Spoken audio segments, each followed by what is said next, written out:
"You were never told the truth," the black girl said, and the billionaire's whole world tilted sideways.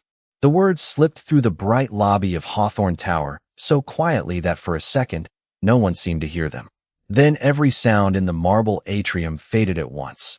The soft chime of the elevators, the click of polished heels, the low hum of conversation near the front desk.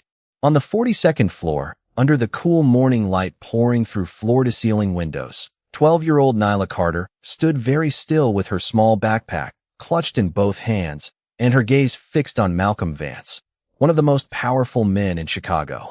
He had just stepped out of a private meeting room with a stack of files under one arm, looking calm, controlled, and far too used to being obeyed. But Nyla did not move. She only lifted her chin and repeated, in a voice that was soft but clear, "You were never told the truth." Malcolm's hand tightened around the folder. The edge of a gold ring flashed under the light. His assistant, who had been walking a step behind him, paused with a startled blink. "Young lady," Malcolm said carefully, as if measuring each word, "who are you?" Nyla glanced down at the folder in his arm, then at the silver keychain hanging from the zipper of her backpack. It was shaped like a little house, dented at one corner, with a faded blue paint line running across the roof. "I found something," she said, "and it belongs to you." Malcolm's eyes narrowed, not in anger, but in sudden attention. In the years he had spent building a company that owned half the skyline, he had learned to trust numbers, signatures, and evidence. He had not learned to trust the strange feeling now pressing against his chest. Nyla stepped forward and opened her backpack just enough for him to see a manila envelope inside, worn at the corners, sealed with old tape. Beside it lay a small cassette recorder and a folded photograph, the kind people kept tucked away for years and never meant to lose. The assistant leaned in, curious, but Malcolm raised one hand without looking at her. His gaze stayed on the little girl. "Where did you get that?" he asked. Nyla's eyes stayed steady. "From a storage unit on South Pulaski," she said. "The owner was going to throw it out tomorrow." The morning sunlight moved across the polished floor between them, bright and thin as glass. Malcolm stared at the envelope, then at the child holding it like it mattered more than anything else in the room. And for the first time in a very long time, he did not feel in control. He felt hunted by a memory he could not yet name. Outside the windows, the city kept moving. Inside, the truth had already begun to wake up. The envelope was still in Malcolm's hand when the assistant finally found her voice. "Sir, should I call security?" she asked quietly, glancing toward the girl in the doorway. Malcolm did not answer right away. He turned the cassette recorder over once, then twice, as if the plastic shell might explain itself if he waited long enough. Nyla stood very still, her small backpack hanging from one shoulder, her expression calm but watchful. "Not yet," he said at last. "Close the door." The assistant obeyed, and the room settled into a heavy silence broken only by the soft hum of the air vents. Malcolm set the envelope on the conference table and slid a finger beneath the old tape. Inside was a stack of papers, a faded hospital card, and a photograph so worn the edges had nearly curled away. He lifted the picture slowly. It showed a young woman standing outside a brick house, one hand resting on the porch rail, the other holding a little girl with two neat braids and a purple ribbon. Malcolm's breath stopped. The woman in the photograph had the same eyes as the girl across from him, the same quiet mouth, the same serious way of standing as if she had already learned not to waste words. "Where did you get this picture?" he asked, his voice lower now. Nyla looked at him and then at the photograph. "It was in the unit with the box," she said. There was a name on the back. Malcolm's fingers tightened around the image. He turned it over. In faded ink, barely visible but still there, was a name he had not spoken in years. Denise Carter. For a moment, the room seemed to tilt. He remembered a summer street in South Side Chicago, rain on a windshield, a song on the radio, and a promise he had made too quickly to keep. His face changed in a way the assistant had never seen before. "That woman," he said slowly. "Where did you say you found her things?" Nyla pointed at the cassette recorder. "There is a voice on there," she said. "I think it is from a long time ago. The storage guy said not to listen, but I did anyway." Malcolm looked at the recorder, then at her. Something in his chest tightened, not with fear now, but with recognition. He pressed the power button. The machine clicked, sputtered, and then filled the room with a faint crackle. A woman's voice came through, thin with age but clear enough to make the air change. "If anything happens to me, please keep this safe," the recording said. Malcolm closed his eyes. Nyla did not move. On the tape, the woman continued, "And if you are hearing this, Malcolm, then I need you to know the truth about your daughter." The word landed in the room like a dropped glass. Malcolm opened his eyes slowly and looked at the little girl again. Nyla held his gaze, not surprised, not afraid, only waiting. Outside, a horn sounded from the street below. Inside, Malcolm could not hear anything except the pulse in his own ears and the soft static of a truth he had spent years trying not to find. For a long moment, Malcolm did not speak. The soft crackle from the recorder seemed louder than the city below, as if the whole room had leaned in to listen. Nyla stayed where she was, her small hands resting on the edge of the desk, her face calm in a way that made Malcolm feel both grateful and undone. He looked at her again, really looked at her, and the pieces in his mind began to move with painful clarity. The bracelet, the old photograph, the voice on the tape, none of it felt accidental anymore. "You knew," he said quietly, not as an accusation, but as a man trying to catch his breath. Nyla nodded once. "My grandma said you might not remember right away," she replied. "She said truth sometimes has to wait until people are ready to hear it." Malcolm turned away and stared through the dark window. The reflection that looked back at him was not the polished man who had built towers and signed contracts. It was a father who had lost too much time. He pressed his palm to the glass, then lowered it slowly. "Where is she?" he asked. Nyla's eyes flickered toward the recorder. "She wanted you to hear that first," she said. "She said you would come here if you were ready." Malcolm swallowed hard. The room felt smaller now, not from fear, but from the weight of a door opening inside him. Years ago, he had told himself that silence was easier, that not knowing hurt less. But standing in the dim office with the old machine still whispering in the air, he understood the cost of every unanswered question. He reached for the tape with careful fingers, as if it might break under the truth. Nyla watched him, steady and unafraid. Outside, another horn sounded, then faded into the night. Inside, Malcolm slowly lowered himself into the chair behind the desk, his shoulders heavy, his voice barely above a whisper. "Tell me everything," he said. Nyla took a breath and sat across from him, her small back straight, her eyes bright with the kind of courage that did not need to be loud. And for the first time in years, Malcolm did not feel like the man in control of the room. He felt like a father at the edge of becoming whole. Malcolm stayed in the chair as if the room itself had asked him to sit still and listen. The old tape recorder gave one last soft click before going quiet, leaving only the low hum of the office air conditioner and the distant sound of traffic beyond the glass. Across from him, Nyla folded her hands in her lap, calm but serious, her small braids resting neatly against her shoulders. She had not moved once, not from fear, but from purpose. Malcolm looked at her for a long moment, studying the tiny details he had missed before, the careful way she chose her words, the steady lift of her chin, the familiar shape of her eyes when she looked directly at him. It was not just resemblance anymore. It was something deeper, something that tugged at him with the force of memory. "Your mother," he said at last, his voice rougher than he intended. "She never told me where she went." Nyla nodded once. "She wanted to," she said quietly. But she was scared. The answer landed in the room like a dropped glass, sharp and final. Malcolm leaned back, his hand covering part of his face as he tried to breathe through the weight of it. For so many years, he had built his life out of polished schedules, locked doors, and decisions that could not be undone. Yet this child had walked into his office with nothing but a lunch bag, an old photograph, and the truth. Outside, the rain began to tap against the window, soft and steady, like the city itself was listening. Malcolm lowered his hand and looked at her again. "Why did you come here, Nyla?" he asked. She reached into her bag and slowly pulled out the folded photo she had shown him earlier. "Because my mom kept this," she said. "And before she got sick, she told me to find the man in the picture if anything ever happened to her." Her fingers pressed lightly over the edge of the paper. She said he would know what to do. Malcolm stared at the photograph.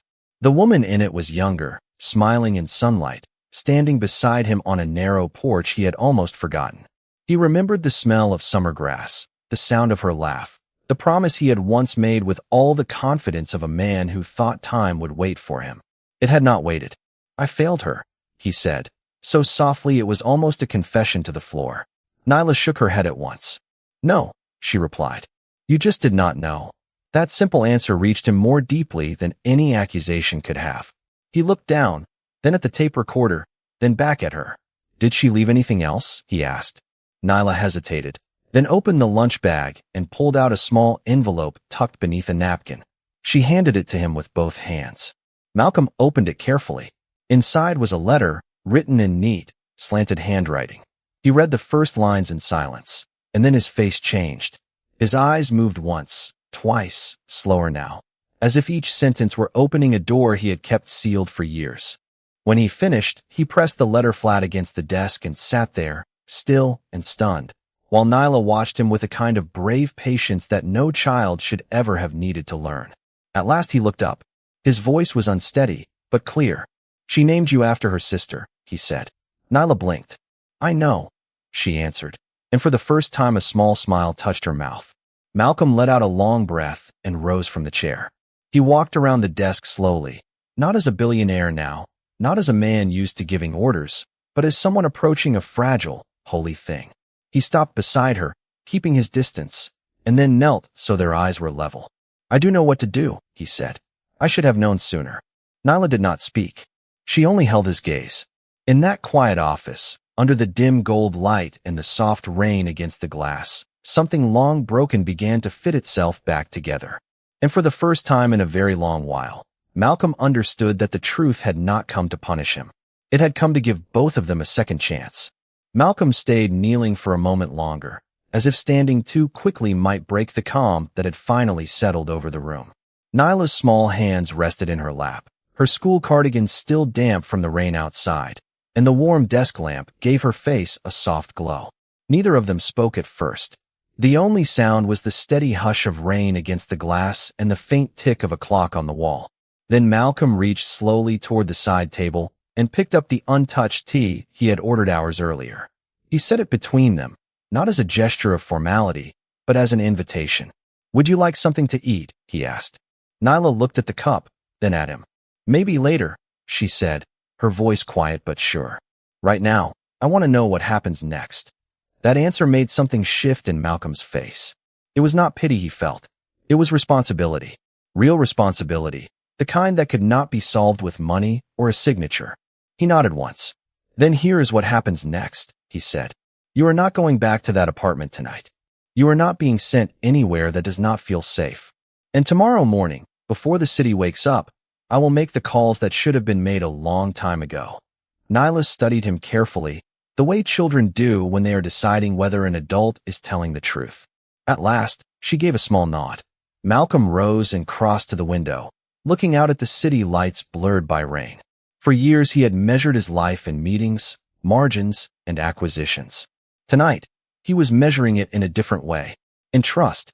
In silence. In the small, steady courage of a 9-year-old girl who had walked into his office carrying a truth no one else had been willing to touch. Behind him, Nyla climbed out of the chair and stood beside the desk. Her shoes made the faintest sound against the floor. My mother used to say truth is like light, she murmured. Malcolm turned back toward her. What did she mean? Nyla lifted her chin. That it reaches the places people try to keep dark. The words landed between them with quiet force. Malcolm felt his throat tighten, but he did not look away. He only nodded, once, as if accepting an oath. Then he reached for his phone, not to call security, not to call a lawyer, but to call the one person he trusted to help him do this the right way. The room remained still as the first number rang. And in that stillness, with the rain falling and the city holding its breath, Malcolm understood that the next part of the story would not be about what he had built. It would be about what he was finally willing to protect. Malcolm stayed on the phone only a moment longer, his voice low and measured as he asked for help from the only person he trusted to move quietly and correctly. When he ended the call, the room seemed to exhale with him. Rain traced silver lines down the tall windows, and the city beyond the glass blurred into a wash of lights and shadow. Nyla remained by the desk, small and steady, her hands folded in front of her as if she understood that silence could be part of courage too. Malcolm looked at her again, and this time his expression had changed. The hard edges were still there, but something underneath them had softened. You should not have had to carry this by yourself, he said. Nyla gave a slight shrug, though there was nothing careless in it. I did not carry it by myself, she replied. My mother helped me remember what was true. The words settled over him like a hand on the shoulder. For a moment, Malcolm said nothing. He turned toward the dark television screen on the wall, where his reflection looked back at him as if it belonged to a stranger. He thought of the people who had smiled in his meetings, the voices that had sounded polished, the promises that had been carefully folded around a lie. He had spent years building companies, towers, and security systems designed to keep danger out. Yet the most important warning he had ever received had come from a child standing beside his desk in a borrowed cardigan and scuffed shoes. Outside, thunder rolled softly over the skyline. Inside, Malcolm picked up Nyla's notebook from the desk and opened it to the page she had shown him earlier. He read the copied notes again, slower this time, each line confirming what his instincts had already begun to fear. The pattern was there. The timeline was there. The carelessness was not an accident. It was a choice. He closed the notebook and looked at Nyla with renewed purpose. Your mother was right, he said. Truth does reach the dark places. Nyla's eyes lifted to his. Then will you let it? She asked. The question was small, but it carried the weight of everything that had happened that night. Malcolm answered without hesitation. Yes, he said. All the way. By the time the rain eased, the office had gone quiet in that strange way tall buildings do after midnight, when every sound seems to travel farther than it should. Malcolm stood near the window with his phone in hand, watching the city lights blur against the glass while Nyla sat at the edge of the leather chair, her notebook resting in her lap, like something too important to leave alone. He had already called his head of security, his attorney, and the hospital administrator tied to the private clinic where the records had first gone missing. Now all that remained was the waiting, and Nyla hated that part most. She kept her shoulders straight anyway, her small hands folded over the notebook cover, her eyes moving from Malcolm to the door and back again. They will try to explain it away, she said softly. Malcolm turned. Then they will have to explain it in front of people who know how to ask the right questions. A faint breath left her lips, almost a smile, but not quite. On the desk, the notebook lay open beside her copied notes, and every page looked more certain than the last in the warm light from the lamp. When a knock finally came, Malcolm did not startle. He opened the door himself and found his attorney, Eleanor Chase, with a folder under one arm and a grave look on her face. Behind her stood a compliance officer from the hospital, pale and uneasy under the hallway lights. Eleanor stepped inside, glanced once at Nyla, and lowered her voice. We found the amended records, she said, and we found who approved them. The room seemed to tighten around those words. Nyla lifted her chin. Malcolm did not speak at first. He only held out his hand, and Eleanor placed the folder into it. He opened it slowly, page by page, until the truth they had both been circling finally sat plain on the paper. A signature, a timeline, an internal memo that had been buried, then copied, then buried again. Not a mistake, not confusion. A decision made in a clean office with polished floors and no conscience at the table. Nyla looked at the memo and then at Malcolm. So now they cannot hide behind paper anymore, she said. Malcolm met her gaze. No, he answered. Now the paper speaks. Somewhere below them, the city kept moving, unaware that one small notebook and one brave child had just pulled a hidden truth into the light. Eleanor closed her folder. If you want this handled quietly, she said, we can do that too. Malcolm shook his head once. Quiet is how it survived. He looked to Nyla, and his voice softened. We do this the right way. She nodded, and in that small nod was every lesson she had carried into the room that night. Truth was not always loud. Sometimes it arrived in a borrowed cardigan, with scuffed shoes, and a voice that refused to look away. When Malcolm spoke those last words, the room seemed to settle around them, as if even the air understood that the easy path was no longer an option. Nyla stood very still, her small fingers resting on the edge of the folder, while Eleanor slid the memo back into place and reached for her reading glasses again. The office lights hummed softly overhead. Outside the tall windows, late afternoon had begun to fade into a blue-gray evening, and the city below looked polished and distant, all glass towers and moving headlights. Malcolm took one slow breath and turned toward the conference table. We need the chain of custody from the first report to the last revision, he said. Every name, every timestamp, every hand that touched this. Eleanor nodded once. And we will need records from the storage room, the courier logs, and the security camera index. Nyla looked up. And the notebook, she said. Malcolm glanced at her, a quiet kind of pride moving across his face. Yes, he said, especially the notebook. Eleanor gave a small, almost grateful smile. It is rare, she said, to see evidence brought in by someone who understood it before anyone else did. Nyla did not smile much, but her shoulders lifted a little. She had not come this far to be praised. She had come because the truth had needed a witness. That was different. Malcolm moved to the phone and made one call, then another, his voice calm and precise, the kind of calm that made people listen. He asked for records to be preserved. He asked for the legal team to be ready. He asked for no delays, no private meetings, no quiet corrections. When he finally hung up, he looked across the room and said, "This will move forward the right way, even if it takes time." Eleanor closed the folder and stood. "Then I will prepare the paperwork," she said. "And I will make sure no one can say they were not warned." Nyla stepped closer to the window and looked out at the traffic lights below. They blinked red, then green, then red again, steady as a heartbeat. "So the city will know," she said softly. Malcolm came to stand beside her, not too close, just enough that she would know she was not alone. "Yes," he said, "and the people who tried to hide it will know that silence is over." Nyla thought about the pages in her notebook, the careful lines, the names, the moments that had once felt too small to matter. They had mattered. Every single one.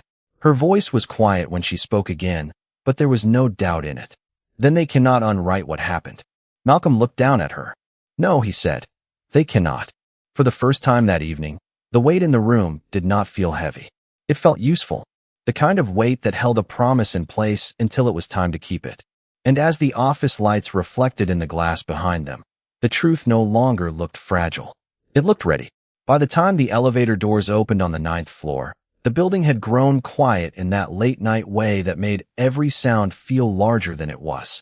Nyla stepped out first, her notebook tucked against her chest, Malcolm half a step behind her with a folder in one hand and his phone in the other. The hallway lights were soft and warm, washing the polished floors in a calm gold that almost made it hard to remember what had happened earlier. Almost. At the far end of the corridor, two members of his security team stood near the windows, speaking in low voices. When they saw Nyla, one of them nodded respectfully, as if she had always belonged there. That simple gesture seemed to settle something in the air. Malcolm noticed it, and the corner of his mouth lifted just slightly. "They are ready for tomorrow," he said. Nyla looked toward the glass wall, where the city spread out beneath them in a sweep of white headlights and steady traffic. "And the city will be ready too," she replied. Her voice was small, but it carried. Malcolm glanced at her notebook. "You really wrote everything down. Everything that mattered," she said. He did not answer right away. Instead, he opened the folder and showed her the neatly organized pages inside, each one marked, labeled, and placed in order. "Then we make it impossible to ignore," he said. Nyla's eyes moved across the papers, then back to him. "People like to say one person cannot change much." Malcolm folded the folder closed. "They say that until one person tells the truth in the right room." She was quiet for a moment, and the silence did not feel empty. It felt steady. Outside, a bus rolled past on the avenue below, its lights sliding across the glass like a moving ribbon. Nyla looked down at her own hands, then at the pen resting between her fingers. It was the same pen she had used all week, the same one that had filled page after page with facts, dates, and names. Now it felt different. Not small. Not borrowed. Important. "Will they listen?" she asked at last. Malcolm turned toward her fully. "Some will," he said. "Some will pretend not to. But they will hear it anyway." Nyla nodded once, as if that was enough. Maybe it was. The truth did not need to be loud to be strong. It only needed a place to land. And in that quiet hallway, with the city glowing beyond the windows and tomorrow waiting just ahead, Nyla finally looked as though she understood what her voice had become. Not a whisper, not a plea, a beginning.